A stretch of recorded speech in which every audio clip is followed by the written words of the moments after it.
You're listening to Ecto Portal, a journey into the unknown with Anthony Anderson and Verna Wilson. I hope that you are seated comfortably, with the light turned down and the curtains drawn.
Hello once again to another journey into the unexplored, the unexplained, the unknown, Ecto Portal. I'm Anthony Anderson, your host, and I'm here with my co-host, Verna Wilson. And what do we have on today's show, Verna? We have a story from San Jose, California, where I was raised. A spiritualist named Mary Chynoweth. Mary Hayes Chynoweth. Okay. She is the famous wife of George Hayes, and the Hayes Mansion can be found in San Jose, California. And we're going to talk all about her and her history associated with San Jose, along with the history of Wisconsin, too. Great. So that's San Jose here in the Bay Area. San Jose in California, and also some of the history takes place in Wisconsin. Okay. Yeah. So what have you done lately? What have you been up to? Any thoughts, feelings, things you've been into? Yeah, I've been working on my writing, and I'm actually coming up with more poetry. Okay, great. I do have some prose that I'm working on, but the poetry seems to be coming out a lot more than I expected. So I'm doing a series of short stories, and I'm doing some poetry that has some personal revelations for me. It's of interest to me. I don't know but if anybody else is interested in reading it, that's good. Mm-hmm.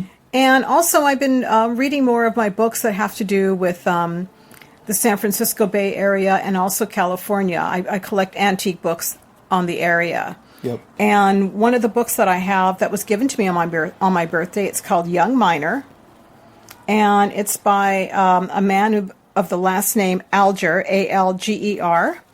And it's called the Pacific Series, and it's illustrated. And it's a very cool book. He comes from the Northwest Plains. He comes out to California, and he's trying to make it in California.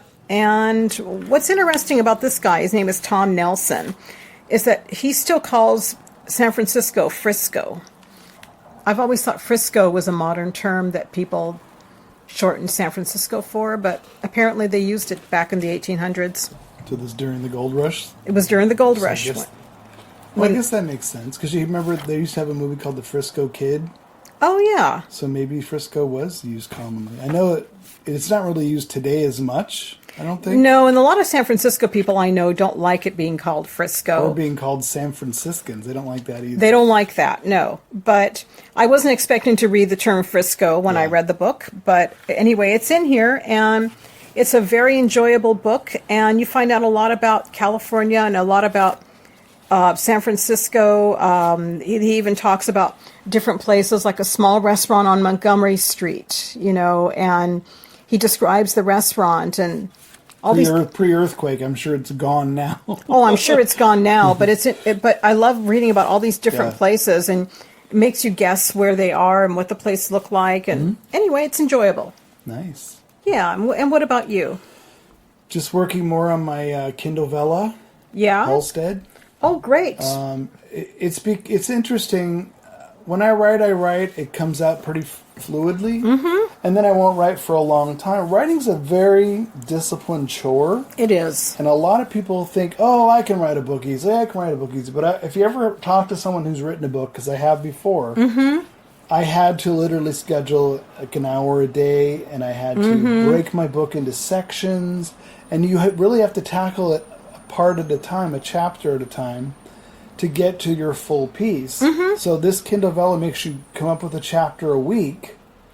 You know, you can do it once a month, but I do it once a week, mainly to get the muscle going. I have to make sure I produce a chapter a week. I have to think ahead about what I'm going to write the week after, and then I write it and I rewrite it before I post it. So it's getting that writing muscle back where you have to recall things and describe things and figure out how you want to work it all together. So it's been an interesting practice using that. And I have my other Kindle book, which doesn't really fit in with the same format because I have to add photographs. That's the ghost hunting. Oh, right. The Haunted Places. Yeah, the Haunted Places series. Yeah. So that's different. But I'm doing that as well. I have to break it down each week. A certain amount I have to accomplish each week in order to finish. And that's the only way I can finish a book is to break it up into scheduled pieces and then assemble it and then rewrite it and then finish it. So refine it, yeah. Yeah. Mm-hmm. So, so I'm working on a lot on that. And then the tour's going right now, the Haunted Hate Pub Crawl. Oh, right. If you ever go to hauntedhate.com, if you're in San Francisco, the pub crawl's on Friday night and Saturday night. I take everyone out Saturday night. That's my turn. We visit, 3-4 haunted pubs in the Haight, Ashbury district.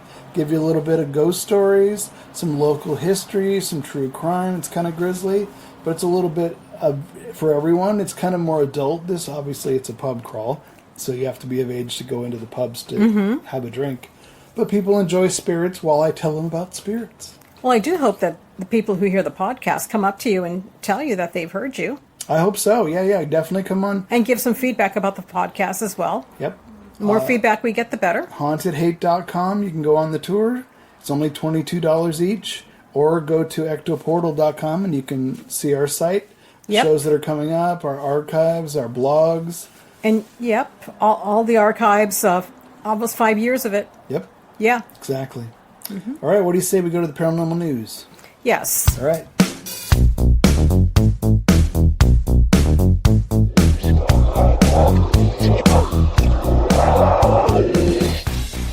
Welcome to the paranormal news. What do you got, Verna? This one takes place in Galway, Ireland, and it's a man's face that everybody keeps seeing, and they keep wondering if it's a ghost.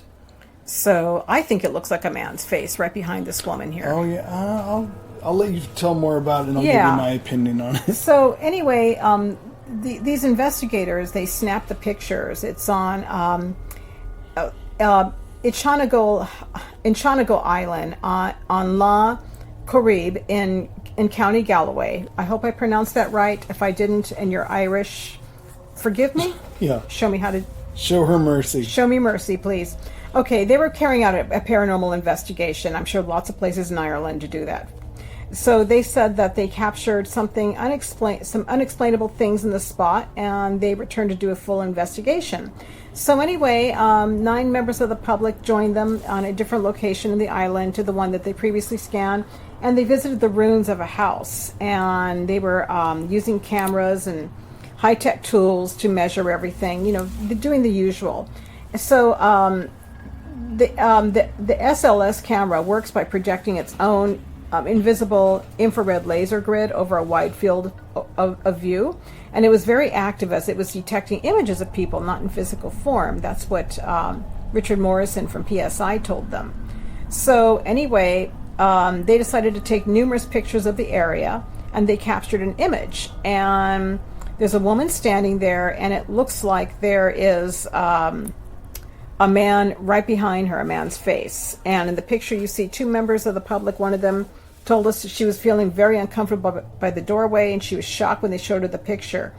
And all 9 members of the public said exactly the same thing, what they see, the face of a man. It appears to show a man, a face-like shape right behind the woman's head, as well as a strange red mist behind her.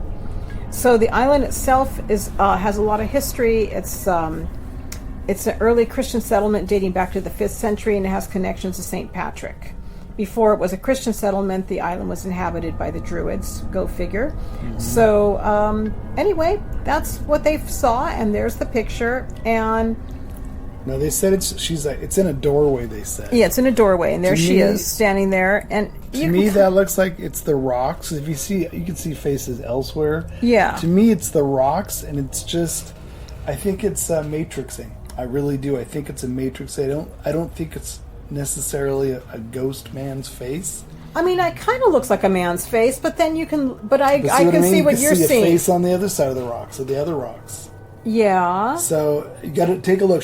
She has this up on the Facebook page, and you can take a look at this article and take a look at the picture and see what you think. I looked at that one and I really thought hard. Like, does this look like a ghost to me? And I'm like, to me, it wasn't convincing enough. Yeah, I can see your point. If I could see the other pictures before and after it, do you know what I mean? This is why we do control shots with 3 shots in a row. Sure. So you can always see the picture before and after the one that they found a ghost in. If that thing is not in either one of those pictures and it's the same, then I'm impressed. They should show all the pictures in there, because I would like to see it. I would too. I mean, I could see where they see a face. I've taken spirit pictures before, and we did show different lights and different. But you always take 3. 3, yeah. Take the same shot, frame up 3 times in a row. Right. So that you always have a photograph before and after. Right. You know, if you take another shot, take 3. Take 3. Take 3. They actually should have. I agree with you. But until I see other pictures, to me, I think it's matrixing. But I can see where they see a face. I can see where they see that, because look how blurry it looks compared to the other rocks there. I mean, I see the face. I see what they're saying. But I also see you can see faces in other rocks. And yeah, so I don't know. I'm not thoroughly I definitely feel that looking at the picture, there's spirit energy around there, because it does look kind of misty and like she has energy around her. History. But not necessarily a full. I mean, but it's not a real sharp picture of a man's face. Yeah. So what do you have? So I have one, ironically enough, from Ghost Hunters in Scotland, in Glasgow. Yeah.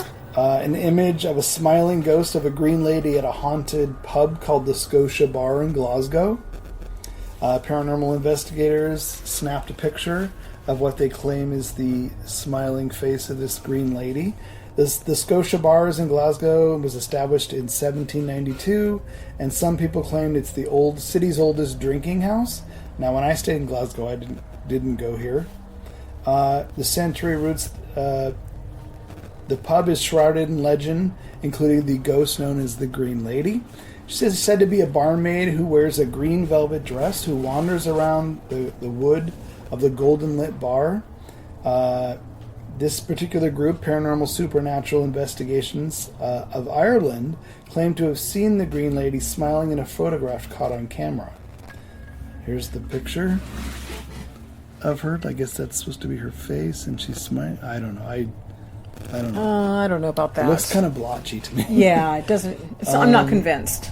Yeah, so the group's co-founder, Anthony, said he was walking around the city on March 5th, and he had an overwhelming urge to go in and sit down. He saw concealed by 2 parasols, had information about paranormal activity and the Green Lady. He captured the images, he says, showing a smiling woman, and supposedly stunned the owners who owned the pub. This preliminary investigation, after taking a few pictures, was an unbelievable shot in green hue, which shows a woman smiling as if to say, "Here I am." Okay, that says, "Hi, I'm a smudge. Here I am." It just looks like a green smudge. Doesn't? If anything, it looks like you're looking at a light through a rainy window. That's what it. Yeah, that's exactly what it looks like. It doesn't look like a figure of a person to me. He said after viewing the image directly as it was captured, the proprietor was flabbergasted and exclaimed that in all her years there, she'd never seen an image like it. "Wow," she said. Both were aghast at the female resemblance to the image, and they planned to go back to the Scotia Bar to carry out a full investigation. To support the claims that were made. The investigation would be cool, but I'm not convinced about the image. I'm sorry. They said other spooky spirits that are said to have haunt the Glasgow establishment are a prostitute named Annie and a former manager who hung himself in the cellar. That's sad. The pub was built on one of the city's 4 original streets. When the River Clyde was a major shipping thoroughfare, it served sailors, merchants, dock workers, and passengers, and also was popular performers from the Metropole Theater next door, which led to the bar's long association with the performing arts. So, yeah, I'll put that on the Facebook page. If you go up, you can see it. I just think it looks like a blob. It looks like a blob. Like but I imagine there's a lot of old bars and pubs in a city like Glasgow where it has a lot of history. And oh, yeah. I mean, we stayed at a haunted pub when we were in Glasgow next to the graveyard. Huge, massive graveyard next door. Necropolis, that's what it's called. Mm-hmm. And I went and found the old prison on my own little journey. One morning I went on a walk and found the old prison wall. And neat. So, yeah, I mean, the people who owned the pub didn't seem to know the stories very well. So they said, I've never seen anything. So it just depends on who you talk to, how long they've been there. Or if they're really into the history or not. Some people, it's just a job. They want to go home. They don't think about it. Yeah, they didn't seem to know any of the history. I knew it before we went there because I was curious to stay, and we stayed, and it was fun. Okay, folks, that's the paranormal news. Hope you liked it.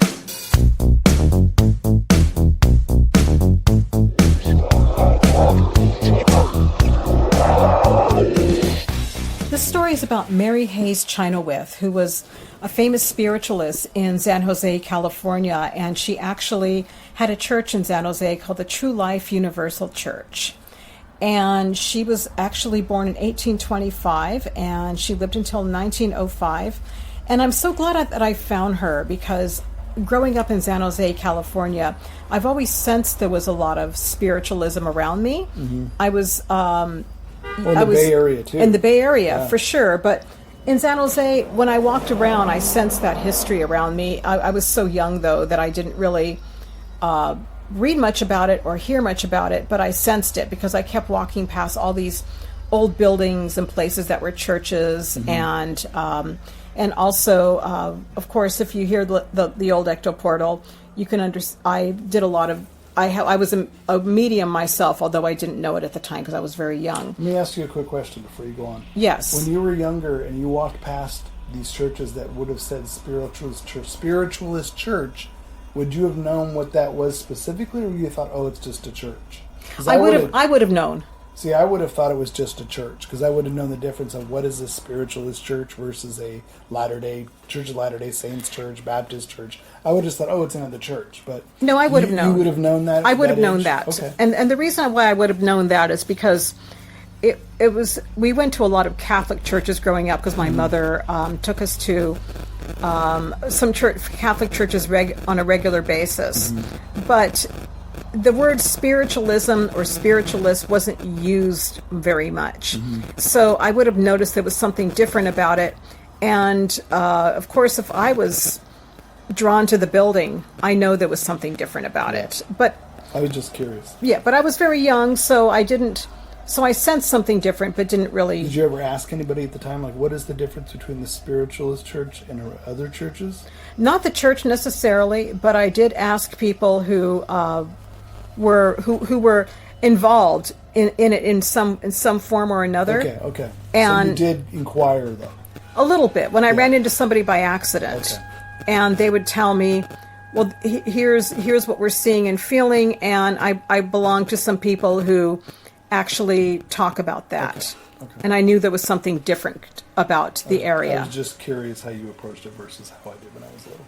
Right. And, when you're a kid, you approach it, but you don't really totally understand until you grow older. So anyway, a quote from Mary Hayes Chynoweth. She said, "I was crossing the kitchen with a basin of water when suddenly some unknown force pressed me down upon my knees, helpless." She told this to her biography, and it was the spring of 1853 when she was 27 years old. She was a school teacher in Waterloo, Wisconsin. "Of my own free will, I could not move, nor see, nor speak, but a compelling power moved my tongue to prayer in a language or languages unknown to me or to my father, who was reading the Bible in the same room. The force told her that she would spend the remainder of her life healing others, and for the next half of the century, she devoted herself to the practice of spiritual medicine." Now, I know in certain churches they talk about speaking in tongues. Yeah. So possibly it was the same. It was the same force of speaking in tongues that had her doing Isn't it this. Episcopals that do that too? Pentecostal. Pentecostal. That's Yeah. So if you grew up in the Pentecostal church, you would probably understand what language, Right. how it moved her to speak a different language that was unknown. Now, here's where I understand Mary Hayes. When I was a young medium and I got to be in my late 20s, some force hit me one day when I was living with my sister, and it started, and you felt different, and I started feeling all these different sensations around the apartment. Would you call that a possession? No. Something No. went through you? Something, it was just something that felt... Embodied your same space, maybe? No. For a moment? No. It didn't feel like that. What was it? It was something that moved inside of me, and felt like something magnetic was inside of me. But this is what I'm asking you. Did it go through you, or did it just slowly build inside you? It slowly built inside me, okay. and it was felt magnetic. Gotcha. And when I would sit on a chair, the chair would start shaking. Okay. When I would go near a table, the table would start shaking, and my sister can witness this. So I do understand what she was going through. Yeah. Maybe not the same exact same thing, but I understand her. Some of the characteristics of it. Right, I do. So she married Waterloo farmer Anson Hayes in 1854, and then after his death, she married Madison Thomas Chynoweth, and she was one of Wisconsin's most famous mystics at a time when spiritualism was getting popular and people were practicing it more. There were seances, knocking on tables, communications, and she didn't like these table sessions. She rejected them as hoaxes or distractions, and she felt that relying on her unique powers that were channeled by God and prayer was mainly what was going to be helping with healing, not the table sessions. So she explained that divine power allowed her to see right through the human body and other material objects as though they were transparent, and ordering her to pinpoint the cause of a disease. So to heal somebody, she would take the patient's symptoms into her own body, breaking out in blisters, rashes, or tumors, while they themselves recovered. God, that must have been dangerous. So you're like taking on their She took on their symptoms, physically yeah. taking their ailment away from them so they could recover. Right. Well, they recovered. She took it on herself. That's what I mean. Yeah, that's exactly what you mean. And she prescribed a variety of herbs and water treatments for the sick, and she taught them the keys to health were optimism, faith, and a diet mostly of vegetables and grains, and total abstinence from alcohol, tobacco, coffee, and tea. To me, that kind of makes sense. Of course, modern cleansing the body, yeah.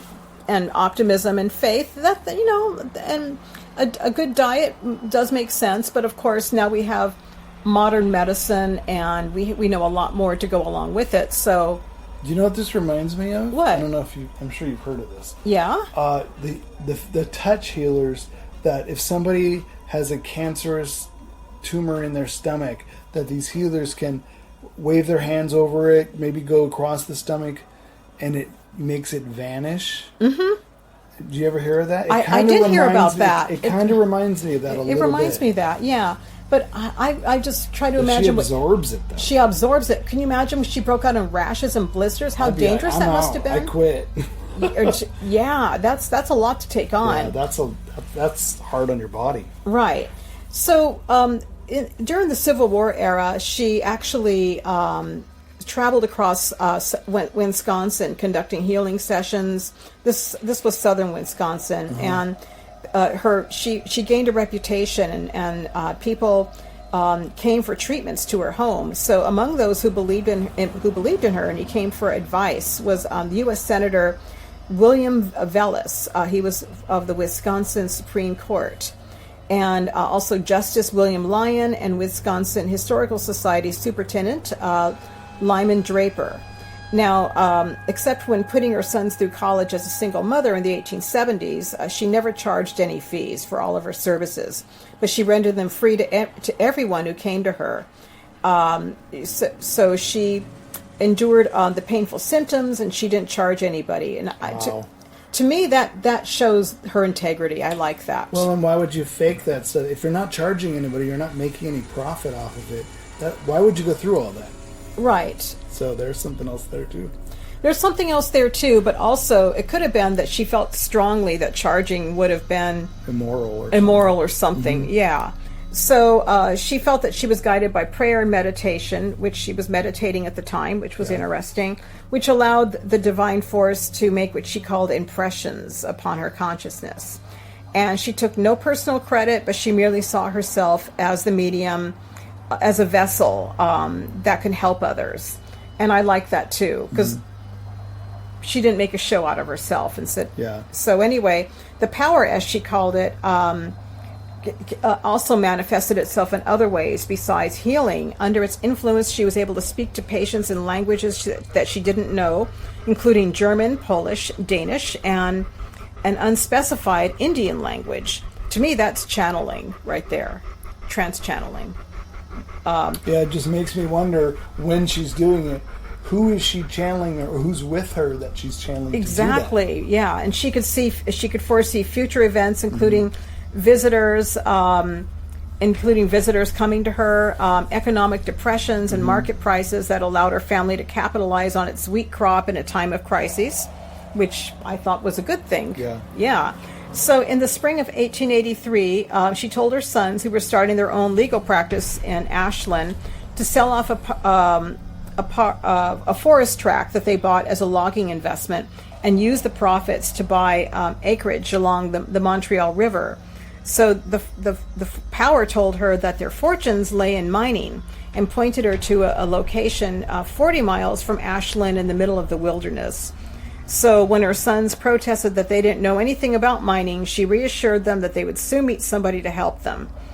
And one of their clients turned out to be the only geologist who explored the Gojabik Iron Range and agreed to show it to them.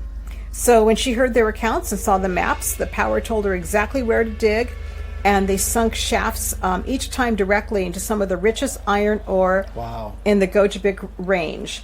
So the family's Germania and Ashland mines not only made them rich, but also created the town of Hurley, for which Hayes Chynoweth felt personally responsible. That's cool. Talk about hitting the jackpot. Hitting the powers that be. Yeah, really.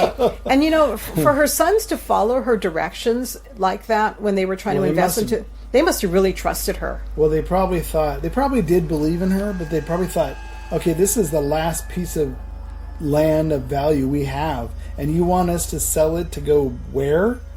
That's probably why they said that to her. Yeah, and she created a town. Can you imagine? She created work for people, and she created if they a whole community. Her, put any remembrance of her there. They probably don't. They probably do. I mean, I don't know. Well, when she saw Hurley's tavern owner growing rich by ruining the health of its workers, because when you get to be, I guess certain people don't always look after the people who work for them. True. She established a school where they could learn to read and write, and many became mine foremen or engineers, and 6 of them went to college, all at her personal expense. Wow. I like her. Yeah.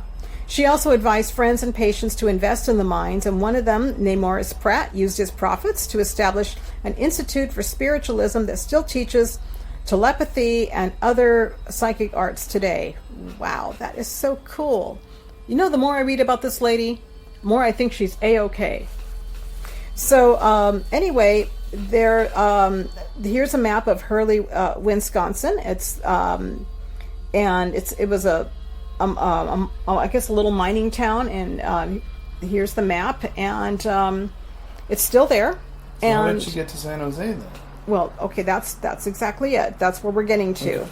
So in 1887, she and her sons and their families, and many of her followers, I guess she had some people who were working with her, they moved to a large estate in San Jose, California, where they constructed a mansion with elaborate gardens that became a colony called Edenvale. And she spent the next 2 decades editing and producing a journal called True Life, overseeing the family's business affairs and receiving admirers and patients. So she got to be very popular. And in the early 1890s, she treated an average of 3,500 people per year, most of whom doctors has abandoned as incurable. That's a lot of responsibility, isn't it? It is. Wow. I'd be curious to read about the success stories in that many people. How many actually, you know what I mean? You know, what I heard about how she came to San Jose, is that they were visiting that area and they liked it so much that they came back and decided to buy some farmland. That's what I heard. Yeah. So according to eyewitnesses who spoke with her biography, cancerous tumors were moved from patients' bodies to her own. Oh my gosh, that's crazy. Cripples threw away their crutches and danced on the lawn, and the terminally ill went on to live for decades. When the 1888 mansion did burn to the ground, she replaced it with a 41,000 square foot, 240 room mansion that is used today as a conference center. 240 rooms. She Yeah. must have been rich. Mm-hmm.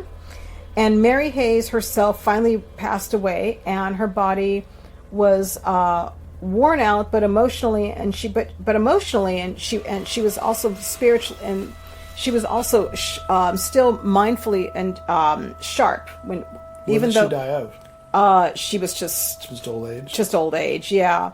Wow. She died at the age of 80 in 1905, and her two sons, who'd grown up on the Waterloo farm during the Civil War and started the mines that created Hurley, Wisconsin, went on to own and publish the San Jose Mercury. And apparently she had descendants who owned the Mercury and worked with them for the Mercury for a long time, all the way through the 1960s. Wow. And they went to represent California in Congress, living until World War II. And most of the evidence for the life of Mary Hayes Chynoweth comes from a book called The Spiritualist Dominant, A Life of Mary Hayes Chynoweth by Louisa Johnson Clay. And it was written by a client with interviews with her and her patients, and published by her sons in 1914. You have to get that book. I want that book. And there's also another book about the Universal True Church that she started, and what her philosophies were, and some of her spiritual teachings. That book came out also. I don't have the exact publication, but Amazon did carry that book for a while too. And I would love to read that. For somebody to take on that much responsibility, even taking cancerous tumors onto your body. Yeah, And see, that was my other question, which the article didn't seem to have an answer for. How Yeah. did she expel it from her own body? yeah, I wonder about that too. I wonder if it got broken down as negative energy and she just cast it out. I'd like to I don't know. I'm find just out more. curious. Yeah, I'm very. Or maybe when you get that book, they'll have something in there. about it. I'd like to do some more They research talk about her her. working with patients. Maybe you'll find out more. Yeah. And my other question, now we don't have a solid proof that Mrs. Winchester from the Winchester Mystery House. in Oh, San right. Jose, Uh-huh. That some say that she was a spiritualist, that she had seances in her house, and that she was warding off the dead people who were victims of the rifle. Well, there was a seance room in the I know. Winchester so what house. I'm saying yeah. is, if this woman who lived in the same town at the same time, and she did, I wonder if they ever knew each other. Oh, that's a good question. Do you know? I what wonder mean? about that, especially since she was so well known and she had such a big clientele of people coming to see her. Did Sarah Winchester ever meet or know? Mary Hayes Mary Chynoweth. Hayes Yeah. I want to visit the mansion. You're coming with me. I know. We're going to that mansion. We are. Yeah. So, but I was curious. I wanted to wait till you were done to ponder that. But Oh, also, apparently, when she passed away, her last words were, "I never wronged anybody."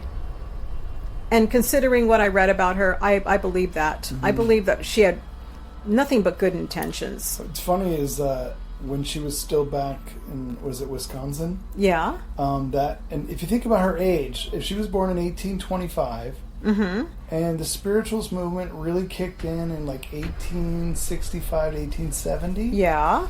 she would have been about 40, 45 years old. So she would have been surrounded by all those other spiritualists back east. Oh, I'm sure she heard a who lot were about table it. tipping, Oh, yeah. seances, trumpets, the whole 9 yards. And I'm sure that's the stuff that she just found almost offensive, that it's appalling. And there's probably was a lot of charlatans, more than we ever think. Oh, there yeah, was. And remember... she just had enough. That wasn't what she did. But do you remember a long time ago when we talked about some of the charlatans? I said, but there was also a lot of good people, and the good people aren't talked about enough. I felt she was one of the good people. Because she didn't parade the trumpets out and all that other stuff. Right, and she didn't try to make it a show out of herself and do these traveling spiritualist circuses. And it's sad, like Sir Arthur Conan Doyle, who was a spiritualist and went to a lot of these seances because he wanted to witness it.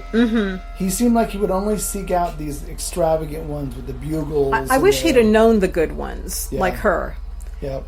That's interesting about the ones who weren't so good. I felt in the beginning they might have had gifts, and those gifts might have been used for a reason, but it became such a... But maybe there's no money in a spiritualist healer who doesn't charge. There's no money involved there. Of course there isn't, but she didn't. But it didn't matter to her. What?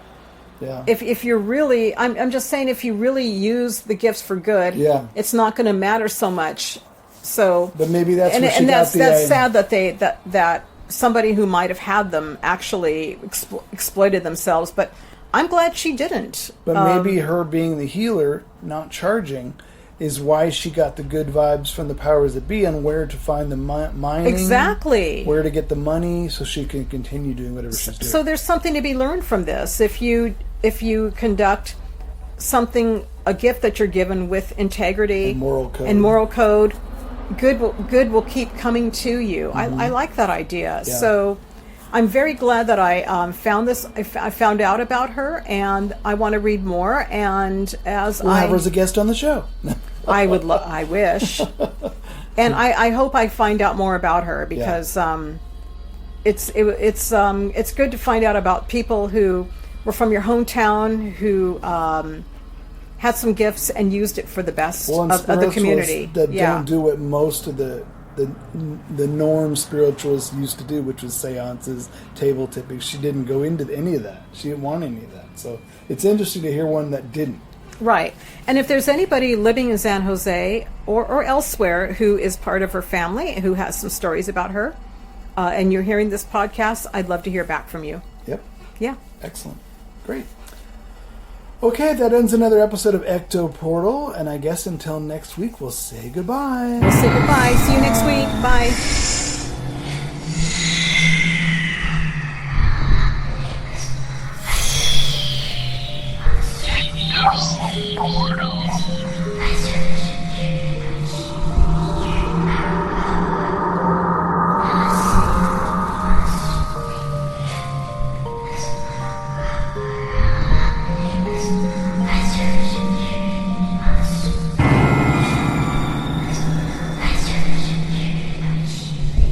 Royalty-free, copyright-free music by Kevin MacLeod and Ross Bugden. Be sure to visit us at www.ectoportal.com. Check out our archives on YouTube and head on over for new episodes to ectoportal.podbean.com.